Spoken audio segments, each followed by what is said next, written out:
And welcome back to Trading Options Network. I am excited to go over everything today, what's going on in the market, and I actually have something specific to say in regards to this. But that being said, before we get into anything, we got to go and talk about our disclaimer here. Everything is solely my opinion, not the opinion of Trading Options Network. Do with the information what you will, but take responsibility for your actions. Also, be sure to like, follow, or subscribe on your favorite social media platform to stay up to date with everything that is Trading Options Network. All right, let's get into it. Oh, let me just get rid of this. Alrighty, so it is pretty red overall if we look at the S&P. However, the bigger companies are mainly green. This is kind of opposite of what we've been seeing, but that's the way it is. If we go ahead and look at the chart for the S&P, so I want to say something here. A couple things, actually. First and foremost, after Tuesday, I had said, I kind of made a joke that the world was ending. Obviously, we know it wasn't. But I wanted to be sure that just because we have one massive red day does not mean we are changing sentiment. It doesn't. And I even said I would not be surprised if we went sideways a little bit and before we kind of decided where ultimately we were going to go. Now, here's the funny thing. Depending on what time I did this training at, I would have been saying completely different things. For example, if we go ahead and look at the minute chart, or I could have done the 3-minute chart even. In fact, I think I'm going to do the 3-minute chart. All right, a little bit easier to look at. If we had done the training early on in the morning, I would have said, oh, this is going to be, that red bar was nothing but a small pullback, and we're going to start rebounding today. Especially after the services PMI came out. It actually came out higher than expected. I thought the market was going to just take off with that. But for whatever reason, while at 10 a.m., here's that bar where it came out right here, and we kind of pulled back, and then I was like, and then I would say the market, not me, the market was like, yeah, we're going to go ahead and move higher. And then it really sold off. And I don't know really what triggered this sell-off. I mean, again, with the PMI, the services PMI number that came out, I thought we were going to actually rally on it. And after about, 35, 40 minutes of everyone digesting, digesting the information, sure enough, we did sell off. So then, let's say we did a lunchtime training. Well, at lunchtime, I would have been like, yep, okay, so possibly we are going to go ahead and, let me just go ahead and zoom into this. We would have been down here and we would have broken through that 50-day moving average. And I would have said something along the lines of, perhaps we are going lower. Then when I started this call, this training, we were back up here. We were actually like right around over here. And we were pretty much just a little bit under where we opened, but it was almost a perfect doji candle, almost. But now, for whatever reason, because again, the market wants to do whatever it wants to do, it's starting to drop off here a little bit again. I would not be surprised if we rallied before the end of the day and did kind of finish on a nice doji candle. I would not be surprised at all. But the weird thing about this, pardon me. The weird thing about that, I wouldn't even call it a weird thing, but the more interesting thing about this, again, is that the fact that we had the services PMI number that had come out and we didn't rally. That to me is kind of a bearish signal. And the truth is, and I'll probably talk more about this on Saturday's end of week training, or the end of the week recap, I'm sorry. But earlier in the week, we had a lower than expected manufacturing PMI.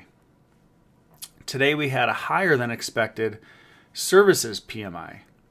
And if I go ahead and pull up, let me see if I can just, I have it open in a different window, I believe. All right, there we go. All right, let me just refresh this really quick. All right, so here we have our manufacturing PMI. Again, it came in lower than expected, and the number 50 is kind of key in the PMI number. 50 means there was really no change. If it's under 50, it's contracting. If it's over 50, it's expanding, or there's expansion. So when the manufacturing PMI, not only did it come in lower than expected, it actually came in relatively a decent amount under 50. Well, the services PMI, where does it say it here? It's leading, no, not that one. I know it's on here somewhere. I just got to read through it really quick.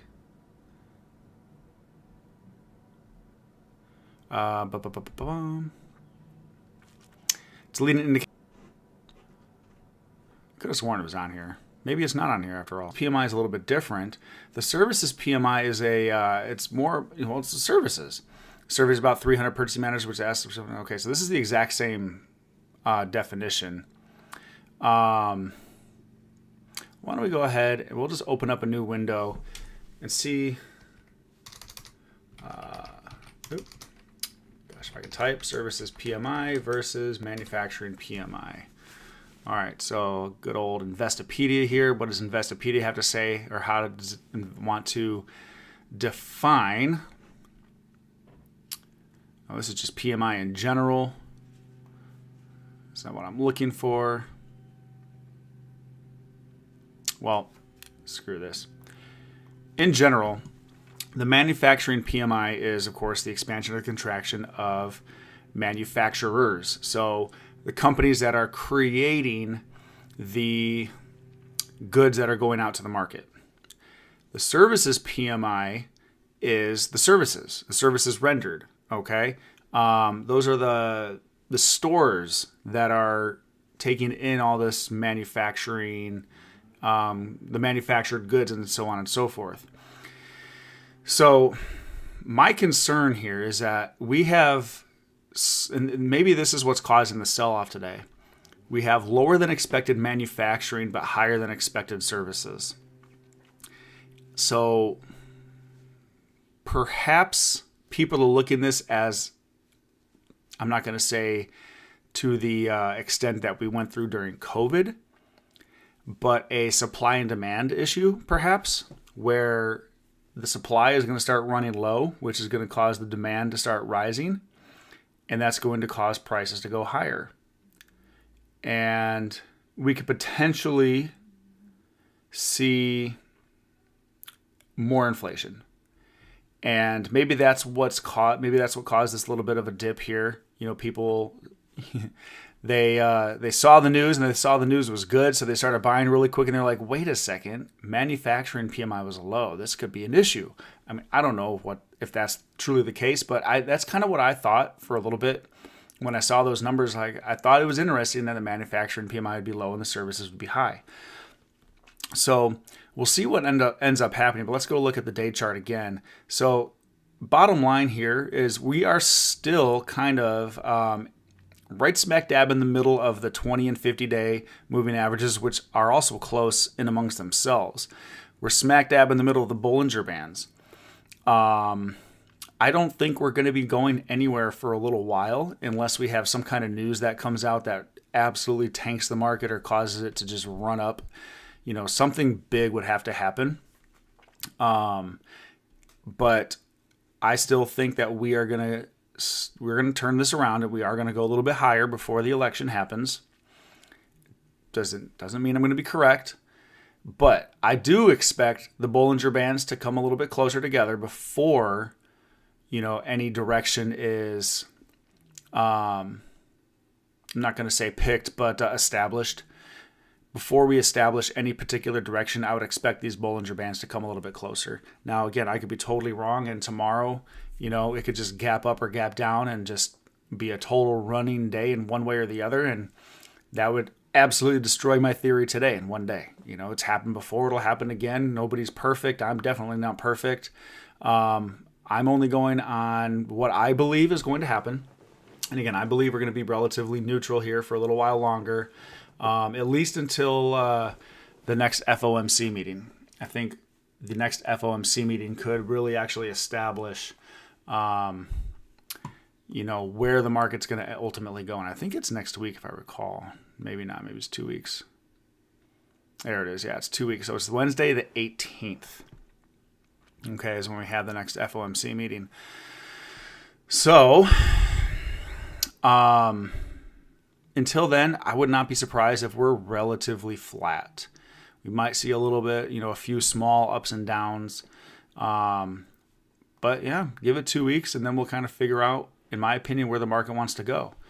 So I would say anywhere between 560 and 540 is where we're going to be for the next couple of weeks. I mean, if you want to take that advice and you want to open up like a butterfly or a condor of some kind, and try and take advantage of that, maybe I'll do that.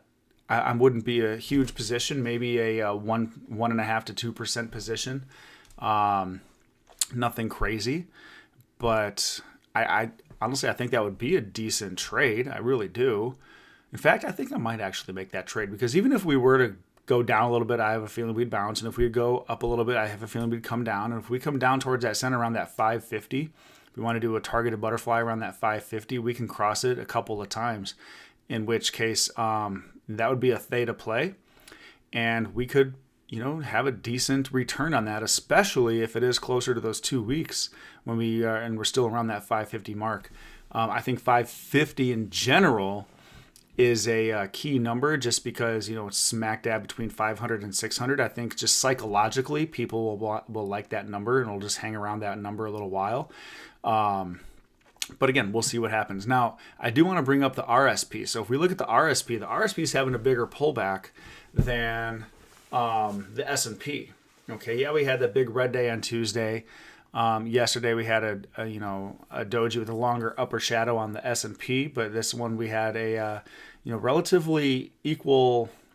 I mean, obviously the upper shadow is a little bit longer, but it's a little bit more equal when it comes to the upper and lower shadows for yesterday. And then today, it's actually a decent red bar, and obviously that shouldn't be surprising when we see all this red on the S&P map for today.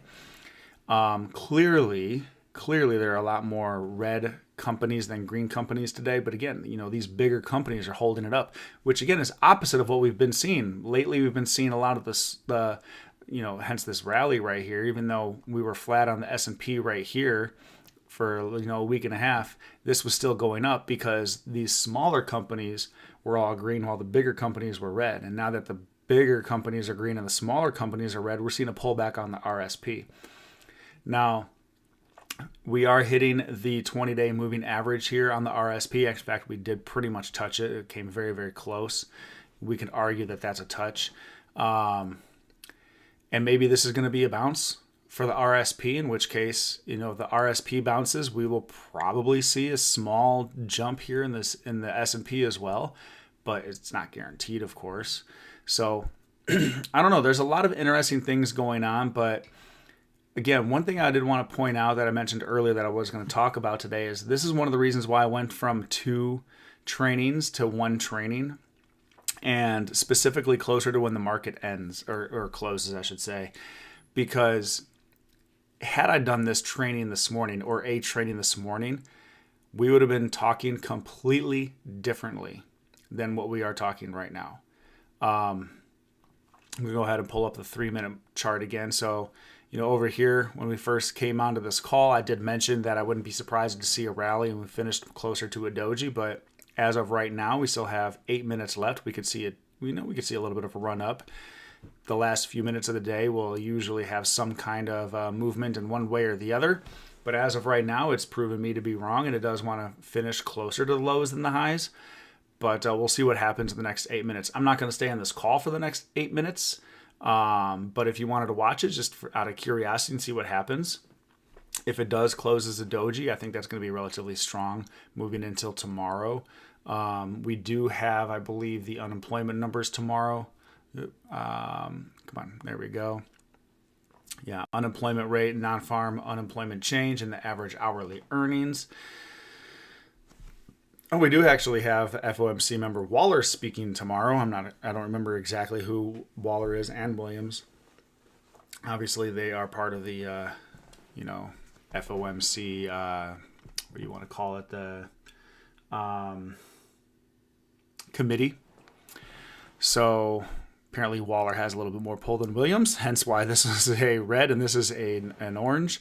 But, tomorrow could be a day that we do move one way or the other. Again, ultimately, I think in a couple of weeks, we will end up right back around where we are right now, around that 550 number before the FOMC starts. So I think I'm going to look and see what kind of premium I can get for a condor or a butterfly that will actually expire the day before the FOMC meeting. And my anticipation is not to hold it up until expiration. My anticipation is to close it once it hits 550 the second time. Because again, I think tomorrow we're either going to go up or down. But from there, I don't think we're going to just continue that trend. I think we'll probably either bounce back up or pull back down with the next few days. So I wouldn't be surprised if we launch away from 550 and then ultimately come back to 550 in the next week or so. And that is about when I would want to close it. I would want to close this position when it's towards the center of my condor or butterfly for maximum profit at the time of closing it. But who knows? Maybe I'll get really, really lucky and it'll just happen to be the day before and I'll get almost maximum profit. So we'll see what happens, but keep an eye out. If you're a Platinum member, I will probably be sending out that trade, assuming it does go out or does happen. But that being said, I hope you learned something from this training today. I really enjoyed the training, and sure enough, there's about 5 minutes left, and it definitely does not seem to want to go back down. So we'll see what happens for the last 5 minutes. So anywho, hope you learned something. Hope you are having a great day, and I definitely hope you have a great rest of your night as well. Take care.